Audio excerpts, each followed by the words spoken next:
happy that you're here. So happy. I can't believe I'm here. People don't know that we've known each other. Yeah. And we have a friendship, but it's like finally sitting down and chatting. Yeah, and in real life. It's IRL. It's time. The internet.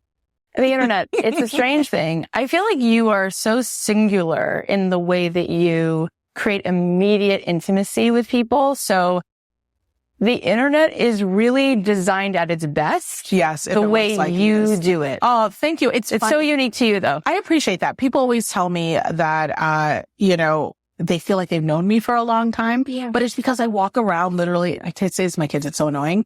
I may not have met my best friend yet. Wow. Like, if you think about it, you can literally meet someone today, know them for 20, 30 years, and they're the most important person in your life and in your children's life, and you don't even know them yet. So it's why, like, when I meet people, I'm like, oh my God, could this be my next best friend? I mean, it's kind of like your fiance. It's like, right. And I love that idea that like the best chapters and the best things are still yet to be written. I love that. Literally, like, you could go to the market tomorrow and meet the person who's going to be like the most transformative. Yeah. So anytime we meet someone, it's like, oh my God, this is my new best friend. I love that. Well, I'm not surprised that you've been as successful as you continue to just be, because I think the most impressive thing in the world is love and vulnerability. And not everybody has the courage to show up like that.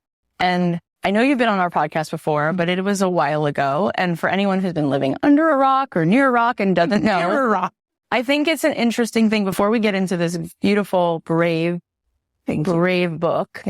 I want them to know a little bit about the journey of what we even just said. Like, you literally made a zillion friends, engaged friends in the social media sphere.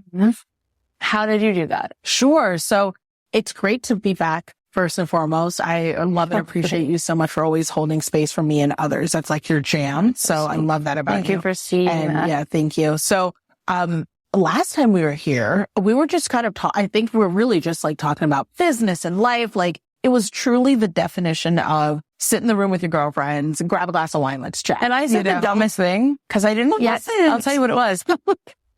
I said to you, Nicole, oh my God, you should have your own TV show. You didn't say that. And you're like, interesting. And it was like about to be announced. And I felt so smart that I was like discovering it. It was like, Nicole, you should be, oh my God. And you're like, And then like 5 seconds later, I was like, I carried a watermelon. That scene in Dirty Dancing. Like, why did I say that? It was so obvious. Like, no, but it was perfect. It was hilarious. And then you did have your own show. Yeah, you're intuitively aware of this. It's just so obvious that the whole world needs this and wants to watch it and be around it. So I said that. You know, there's a type, you know. Been on the planet. That's all I know. It's like when somebody has depth and empathy, you go, huh? Oh my gosh. So you put your depth and empathy out there for people to see. I feel like, what's the story? You broke on Periscope? Sure. So, I mean, that would be the place that people found me first, was on Periscope. But tell that story. I've been on social media forever. And a lot of people don't know this, but I started off blogging about hair. And I talk about that in my book, Nothing is Missing. I'm today's day old. You're finding out. I started off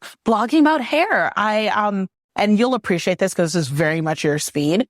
I decided I wanted to learn how to live my life with unencumbered by chemicals and people telling me what I needed to do. So I cut all my hair off and I started tracking growing it back naturally without products or anything. And I had a whole brand called Natural Nicole, where I tracked what products I use and different hairstyles I discover. And this is only relevant because how many of us have said we need to shed everything that's old in order to embrace what's new, right? I didn't realize that at the time. And how many times after I would need to do a fresh start. And that's what this book is all about. It's all about fresh starts. And so that's what my story and my life is. It's the fresh start and getting good at it. It's not about how do I make all of the money all of the time, or how am I, the prettiest person in the room or the best wife or the best mom, because that's going to waver all the time. Plot twist, it's about how to get good at starting over. And so that's what my life's been. I mean, my nervous system just lights up, when you talk about really walking into the unknown. I mean, the truth is that we all can't control our life journey. Not at all. As much as our fear wants us to control it. And that is so true what you just said. It's about learning to get good at like stepping into like, and you understand because, we talk, so my whole life craziness, and, for people who are just, picking up, I mean, where I can start and where most people have heard is, I started on Periscope, which is, Twitter isn't even Twitter anymore. It was Twitter's first live streaming platform before Facebook and before Instagram and all these other live platforms. And I was on there sharing business strategy, but it was business strategy from my blog because my blog was monetized. I was never the most popular or the biggest followers, but I was generating revenue because I had that intention when I built it. And I was doing that on the side, and I went on Periscope and I just started sharing those business strategies as well. And within 5 months, I made $750,000 from zero with no debt, no investors, and really just taking people in one by one to show them what I was doing in corporate. So it was a big deal, but what was happening offline, was a bigger deal. And that's really what this book dives into. It's color behind all the black and white of what people have read in captions. I mean, I can't even believe Nothing is Missing. It comes out October 10th. First of all, crazy. This is like such a picture of a person who walked themselves home to themselves. Don't make me cry because that is, you obviously know a lot of my journey, so I think the place that I always like to start where I think is really important, it's my purpose, my kids.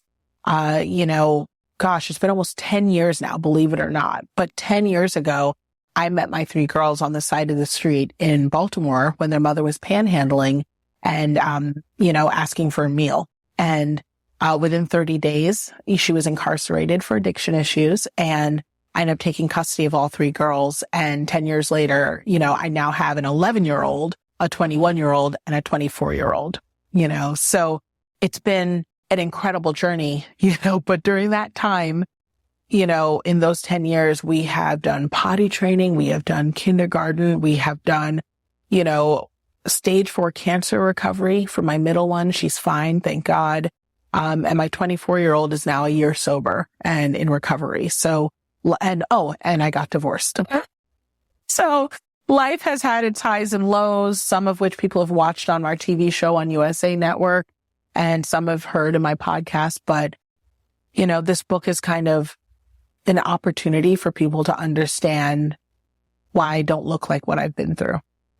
I mean, it's impossible to sit and really listen with my whole heart and not cry because it's so beautiful and so courageous. And my rabbi said to me a couple months ago, he said, every day people get overwhelmed because they think that on some level they are meant to change the world. And then they go back under the covers because they feel like, how could little me? Too big. He goes, but what if God's really asking us to change the world for one person every day? That's so good. And he goes, because that we can do. Mm-hmm.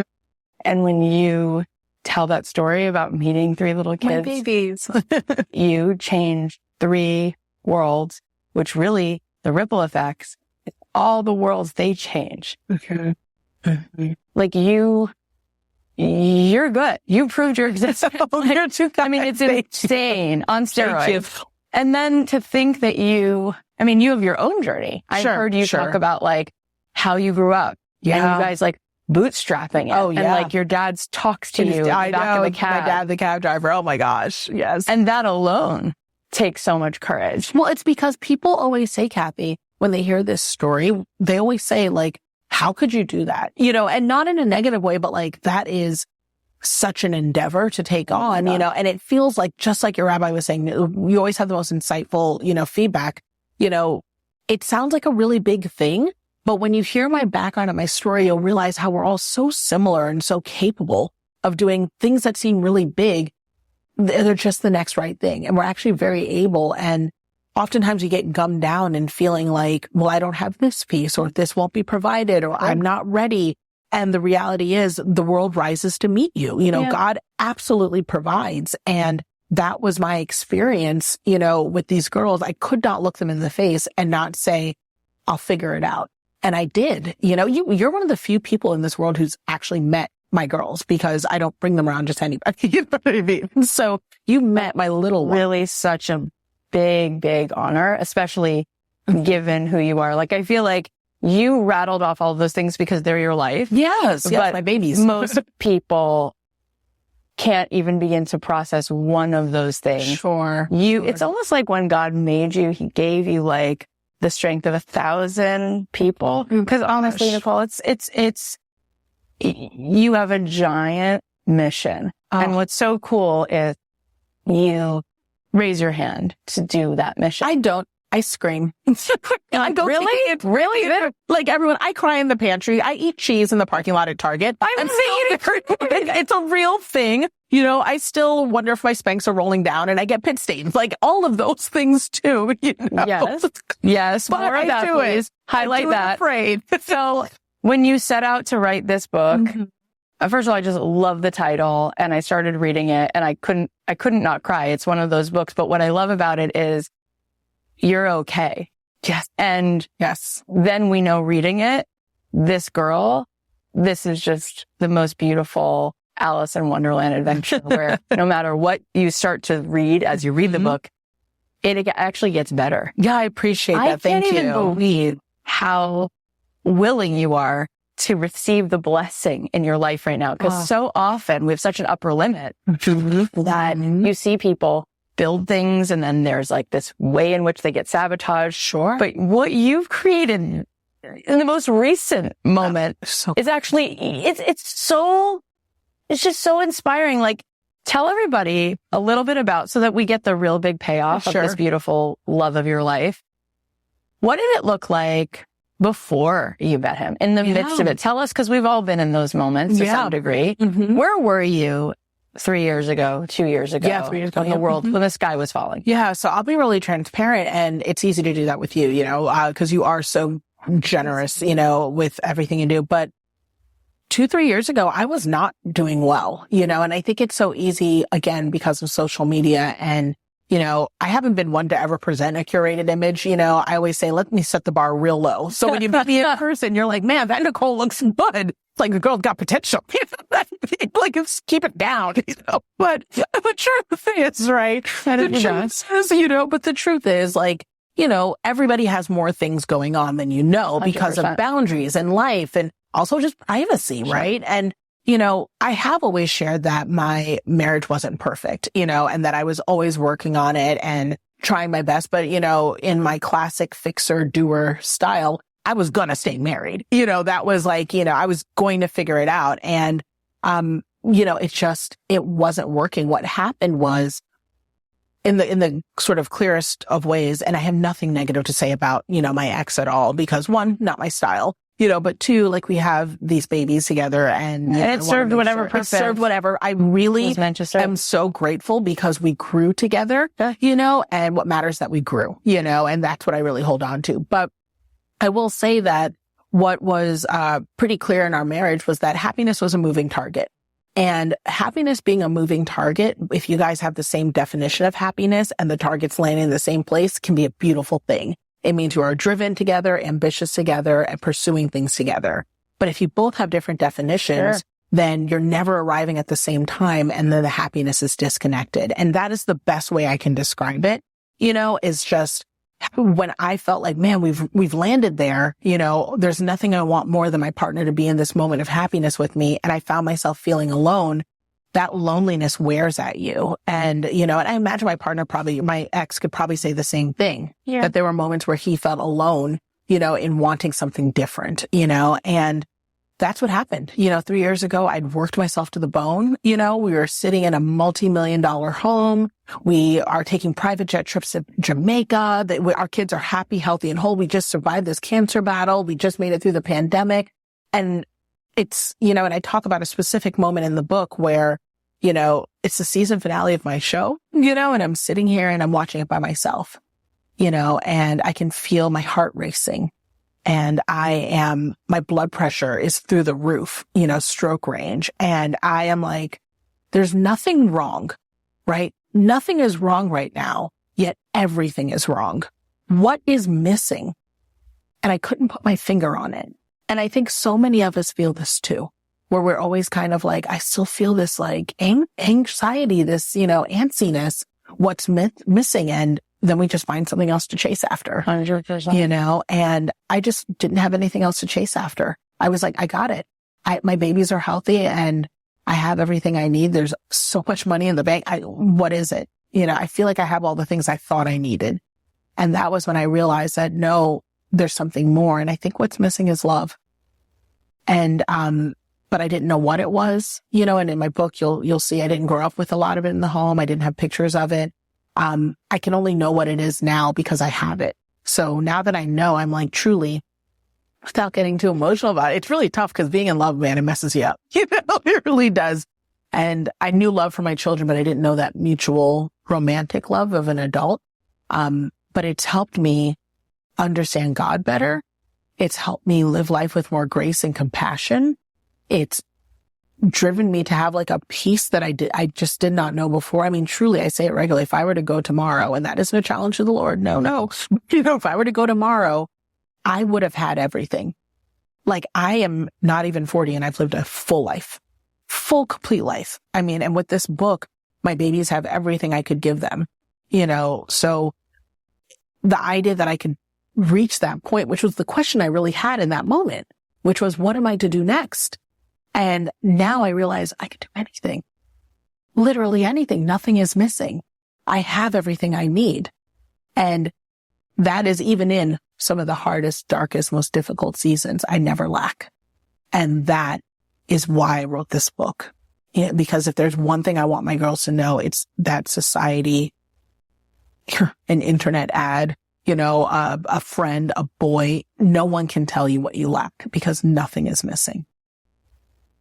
It's just so beautiful and powerful. And I love, and I want to just witness this for you, that in everything you shared, the most choked up you got is from the love you receive.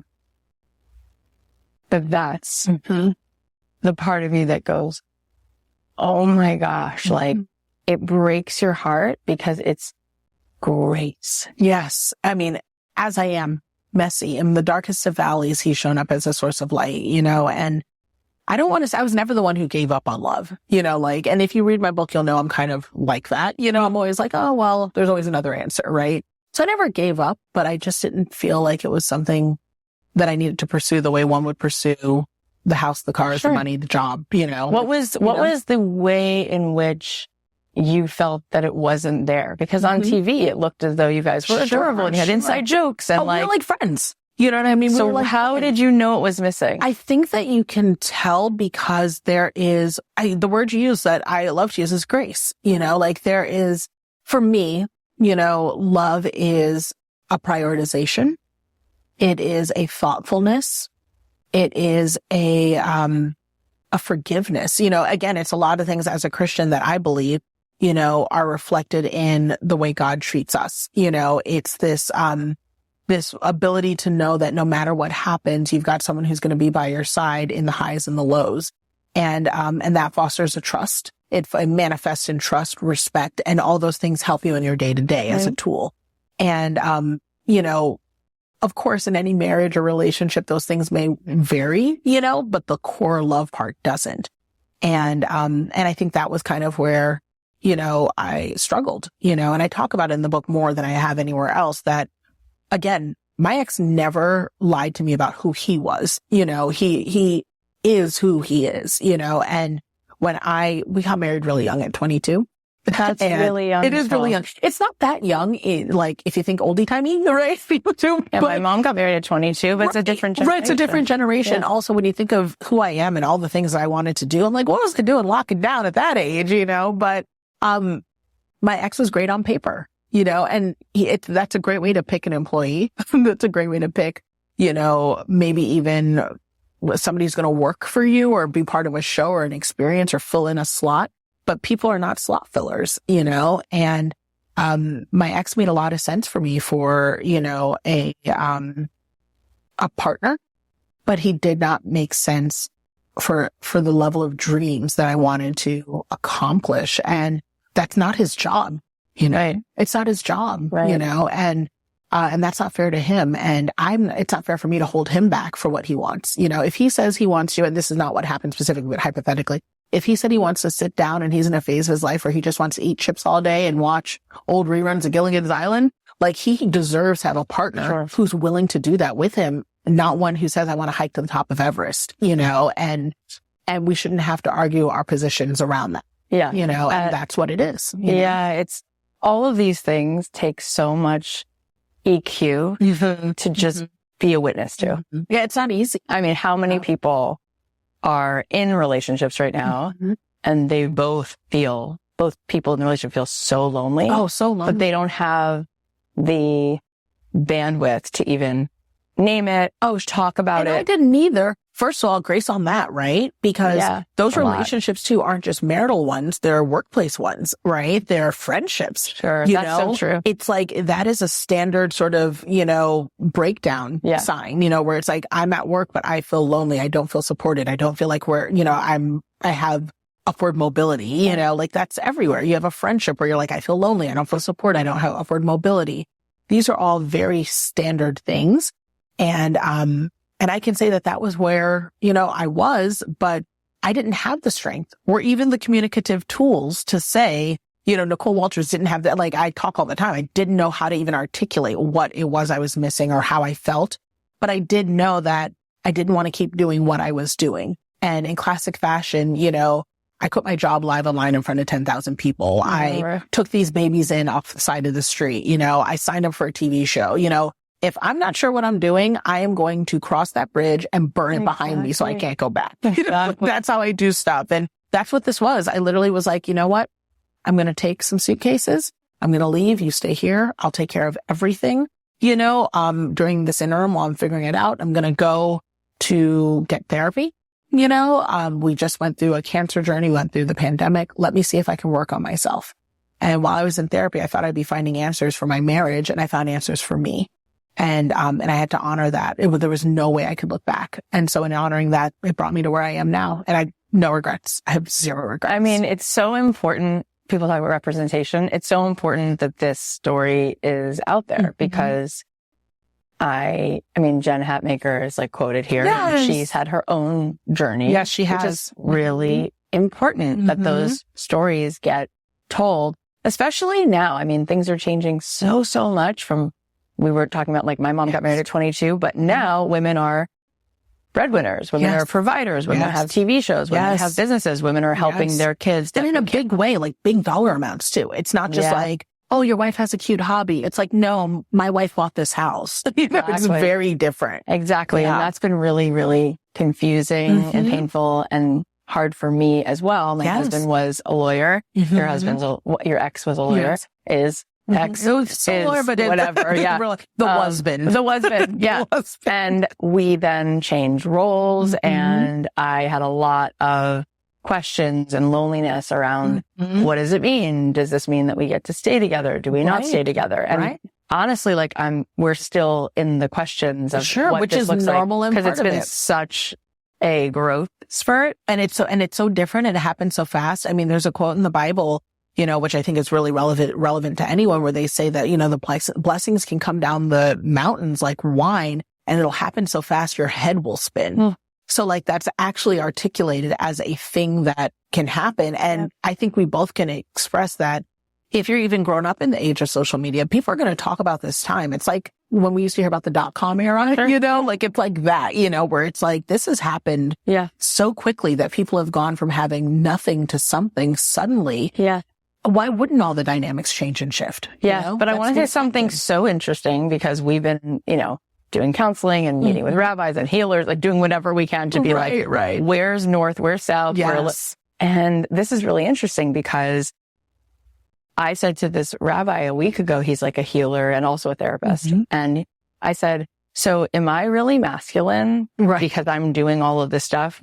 And is he now feminine? Like, and what does it mean that I want to be the girl? I want to be the girl in the roles, right? And we all have both of those sides anyway. For sure. And he said from a mystical perspective, the true masculine is a protector Mm-hmm. and a bedrock. Mm-hmm. And the true feminine is a force. Yes. It's like lightning. Yep. And I was like, so he goes, actually, Mother lion. you're doing it. And I was like, oh, okay, cool. Mm-hmm. So I think that that's also something we need to put in the narrative, that women, when That they dynamic. are in their flow, in their zone, working, whatever that is, that doesn't make you not a girl. Oh, yes. That Yes. makes you a girl, Yes. right? I mean, we have a few cats. They're Persian cats. They're really cute. The brothers are like sweet and cozy and cuddly. Sure. The girl's like, you better watch yourself. Stay out of my stay out of my space. Exactly. You know. Yep. And I mean, she's kind of my fave, but like the point is, like, she's the one who's a boss. Absolutely. Okay? And Beyonce, that's our base level. That's our baseline. And I think that people forget that, because we're redefining this. We're redefining what it looks like when it's manifested in the world, though. So it's like, you know, the Bible talks about Proverbs 31. A Proverbs 31 woman, she tends the kids, she mends the soil, she works the land, she makes money. We read that every manages Sabbath. the money. We Literally. read that on Shabbat dinner. Yeah, because every it's Shabbat. a real thing. It's you know, a real thing. They don't say the Proverbs 31 woman sits at home, gets Botox. You know what I mean? They say she runs things, you know? Right. And it's like, and not to knock the women who sit at home and get Botox, because listen. Right, me too, enjoy girl. yourself. Me too, girl. Live your life. Look at best. Like that. Live your life, girl. But also, you know, it's not uncommon or unnatural to have the dynamic of being a doer, because that is our baseline. You know, I say it all the time. Even if I had all the money in the world and all the resources in the world, that would just free me up to do other things I'd be doing. Like, I'm a doer. You know? Want to walk in purpose. I do. I want the freedom. Honestly, the whole purpose, money is a tool. And I talk about this in my book too. So many people look at others who have wealth or have money or have acquired it, and they'll say, oh, well, it changes them, or you just want it for this, or money's all that matters to you. And it's like, no, all that I care about with money is that one, and this is huge, and I hope people hear me when I say this, people who are not good in this world have zero problem getting all the money and doing with it what they will. It is critically important to me, as someone who I know money is good with me. When money is in my possession, I do good things with it. I care about it. I put it to good use. I do it to advance the will of God and of good things. Amen. And so money belongs with me, and I must pursue it with the same gusto that people who are wanting to use it for not good things, you know? So because of that, I'm more than willing to get out there and get my fair share of it, so I can do what I need to do with it. I want to take it and put it where it belongs. Yes. You know, so there's nothing wrong with That's really powerful. You know? I know your bestie, Oprah, she said, I love when you do those posts and you're like, we're both holding cabins. I mean, it's basically a thing now. Obviously, same jumpsuit. We both parted Call me later, sis. Like, we can figure this out. That is so inevitably happening. But I heard her say that every day when she would come down in the dressing room at Harpo Studios, she would take the elevator down to the stage. She would just say, God, use me as a custodian. Oh, that's for so all good. of this, for this audience, for this money. Just use me as a steward of what you put in my custody. Yeah. And the Talmud says that money is akin to rain in a garden, whereby if rain falls in a garden and rain falls on weeds, weeds grow. If rain falls on roses, roses grow. That's so good. If you look at the world, if somebody has integrity and they have more of anything, more children, more money, more Wi-Fi, they'll use it for good. They'll use it. Yes. If somebody in their essence is out of integrity and you give them more energy, more resources, they just use it for bad, because the truth is every hospital has a name on it. That's right. Every theater has a name on it. That's right. Every cause has 15 names on it.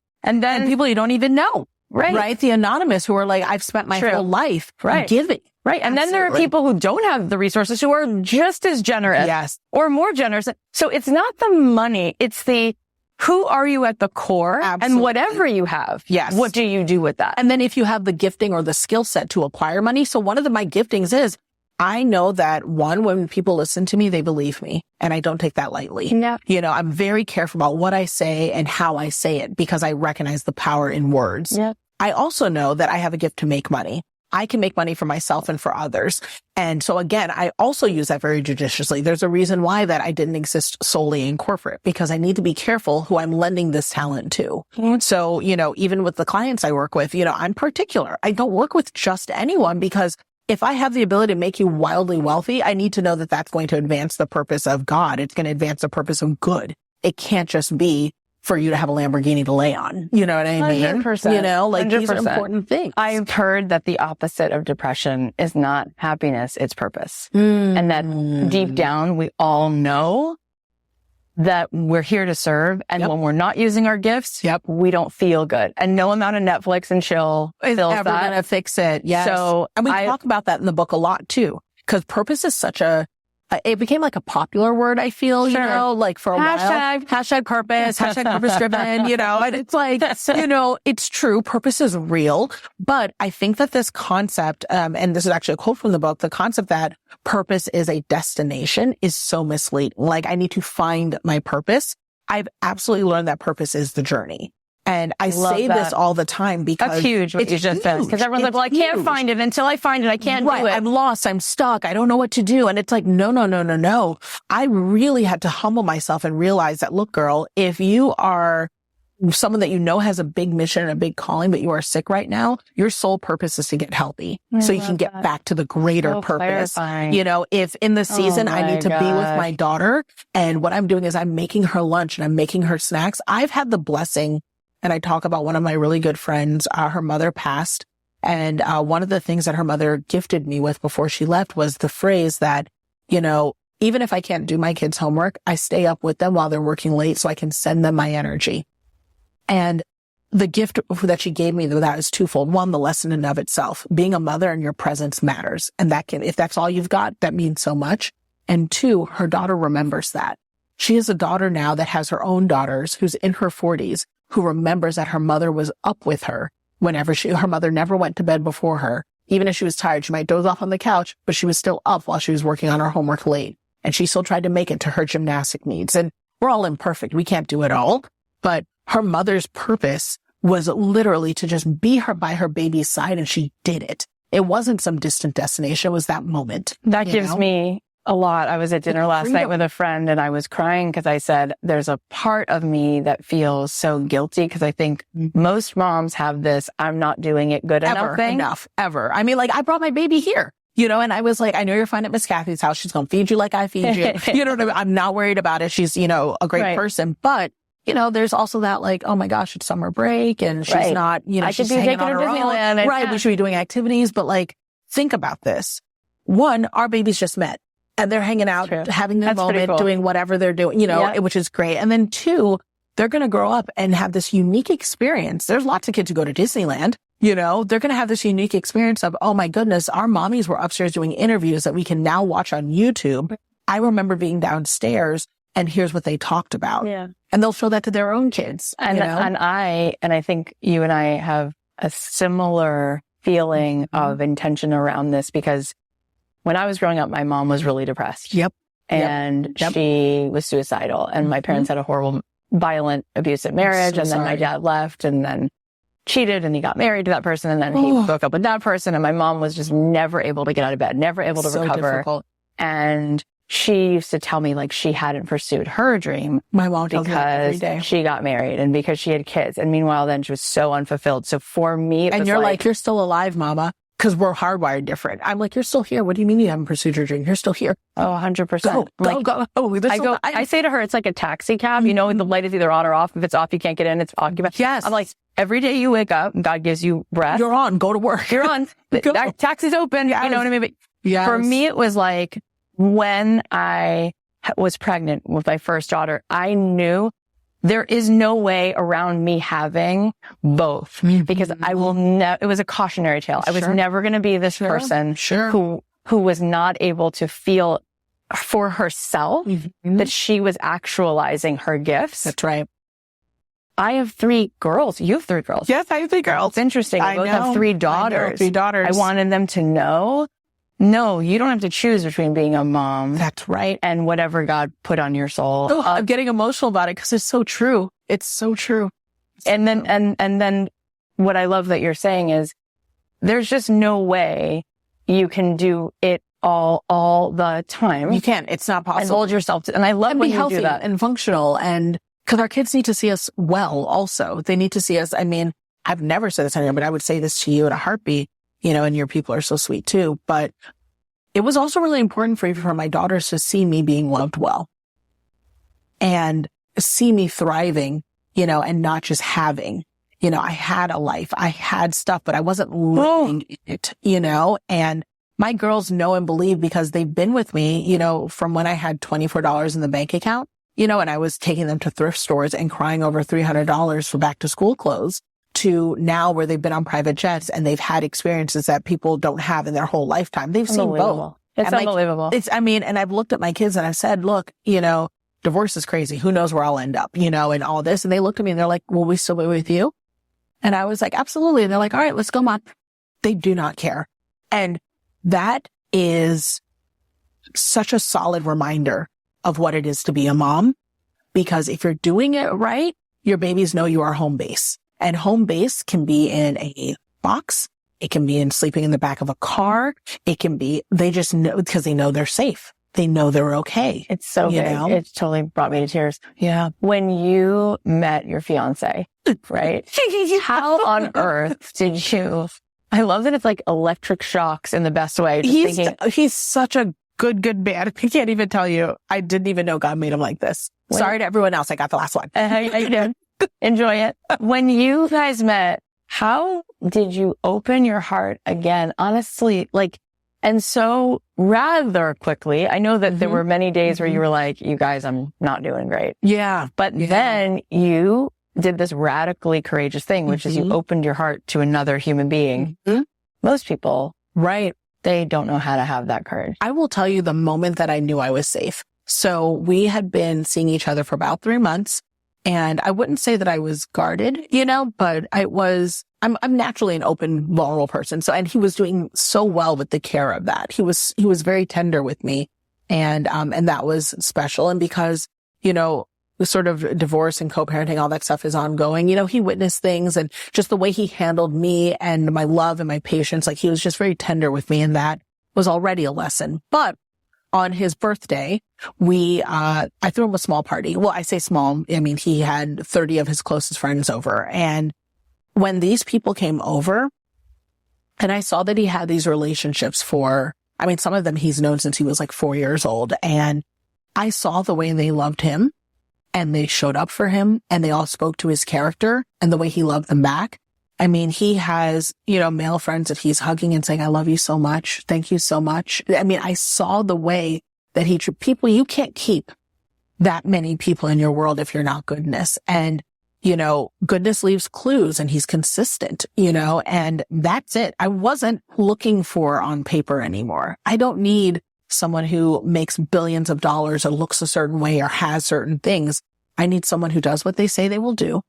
I need someone that is kind and generous and has respect for God above all things. I need someone who, will love my babies as their own and love their future babies as their own. And I need someone who has their own purpose and their own drive and their own ambition and cares about using their gifts. And he talks about, at least for him with me, that one of the first things I asked him, and Kathy, we're like this, we're question askers. God bless the people who are around us. We are tell me about your feelings. Are you in your purpose? How do you feel about that? 100%. That is who we are. One of the first things I asked him when he told me, he's a musician and a producer. He's trained at Berklee School of Music. He's very, very good. And he said to me, he was like, yeah, I play music and I make music. And I asked him, I said, well, but what do you do for a living? And he's used to getting that question because it's LA. You know what I mean? People are like, oh, you're a musician. Sure. But you're a waiter, like that type of thing. And so he answered, he was like, no, this is what I do for a living. And it's all I'll do for a living. I take a lot of pride out of making my living off of using my gifts. And he said that firmly. And I was like, perfect. Because I had no interest in being with someone who is spending their life still trying to figure out, how they want to show up in the world or what the gift is. I want to spend time chasing down the best version of your gift showing up in the world. So that was how I knew, that at least, even if it's not going to work, even if it's going to be hard some days, even if we might lack or not have enough, nothing is missing if we know that we're both interested in being in the world to be our best selves. Oh my gosh. And at what point did you feel like you were open to getting married again? So I told him out of the gate I was not. I was like, I'm not going to get married again. Even though I'm meant to be a wife. Being a wife is my hardwiring. Being a mom is my hardwiring. There's just, when you come out of divorce, it's a good and bad thing. You question everything, which is a very healthy thing to do. And I talk about that in my book. there are many times where I fully questioned everything so I could pull from what I wanted to create the life that I needed. So that's a healthy thing to do. Yeah. But coming out of it, one of the things I questioned was, am I really meant to be a mom? Like, my kids are older. Do I need more kids? How do I feel about that? Because I've never biologically carried. And that was something I always wanted to do. But I was like, maybe that isn't for me, And I said to myself, am I meant to be a wife? Because this is my chance to decide if I don't have to do that again, And coming out of it, when I met Alex, I was like, oh, this is good for me. Like, it is good for me to be in a union. I will do more when I'm equally yoked with someone than I will if I did it by myself, and this is my baseline, having a home is something I'm good at doing. And I'm just so grateful because he nurtured that part of me, and it feels like such a privilege to get to be his wife. Like, I tell him all the time, like he tells me too, he's like, I can't believe I get to be with you. And I'm like, thank you for choosing. Like, we're so grateful that we found each other because we just know what's possible. It's such a love story. And I love the word you just used because really what it is it's skywriting what is possible. Yes. It is just it's such a striking display of what we can reach for. Oh, yes. And the fact that you did that, I mean, of all the things that you could do for your daughters, mostly. They deserve to see it. And for your following, is like you're stepping into being loved. But it's scary. I got to tell you, it's scary. I went through the whole, will everyone hate me because it doesn't look like what they thought it 100%. Should look like. And I'll say this here, and, I have not mentioned this in any of my interviews, but, girlfriend's talking. So, this wasn't the book I was supposed to write. So the first book was supposed to be a business book. It was supposed to be like hard left turn. Yeah, right. Hard left turn. Like, I mean, that was what all the publishers were expecting to see. That was a proposal I was prepping them to receive. Here's a business book. Here's how you build a business following corporate strategy, but, being mindful of your brand, blah, blah, blah. Right. And during that sort of window of depression about, gosh, now it'll be almost 2.5 years ago when I really saw the divorce impending, like I'd already separated. I was like, this is so out of integrity in this season for me to write a book that is just talking about steps of stuff, when I don't even know if that stuff matters right now. I'm such a mess right now. I don't even know. And I was like, I just need to tell the story of where I was and what I've learned. And then we'll go from there. And that's what I did. And I had 26 publishers show up to the book. There was a battle for the book. I ended up signing one of the biggest book deals in 2021. And it was such and all that stuff is cool because, again, money is just like a quantifying marker. But what it spoke to me was your story is worth something. I'm a believer that God gives you suffering so you can share it to alleviate someone who's still in it. And that's what this book allows me to do is Nothing Is Missing lets me take what I've survived and say, look, you don't have to do it this way. It doesn't have to look like this and you can still get there. I mean, there's so many things to unpack from that, but the fact that your story is worth something and all the layers that it's worth. I mean, to say that you were about to teach people how to make money and that was worth something. But then when you decided to have the courage to raise your hand and say, what is actually integrity is what I have learned that has nothing to do with the piles of things I've generated, but more of the expansion of who I am. You got one of the biggest book deals because of that. But I was scared. But that affirmation was like, wow. You're living in integrity now all the way. You're leaning into it heavy. Keep leaning, no matter what it looks like. So given that, what do you dream of? What are you dreaming into? You've had a television show. You've been a consultant. You've had your own business. You still have your own business. As you look towards like where you're being called, what do you think your career is going to be looking like? So, I mean, I'm fortunate because I'm in Los Angeles now. Like I have lots of opportunities. I have my own podcast, which is doing really great. And I've got a couple of TV shows that I'm working on right now with some streaming networks. I'm really fortunate for that. But I mean, the truth is my book means so much to me and I just want to get it into as many hands as possible. I don't care if that means I am filling up a suitcase and taking it with me to Ghana where my parents live and handing it out, because I'm aware that a lot of us have self-limiting beliefs around, it's just so easy to look at someone and say, she did it because she has, especially if it's me, perfect eyebrows. She did it because she's got great skin. And it's like, we unpack all these reasons why it couldn't be us.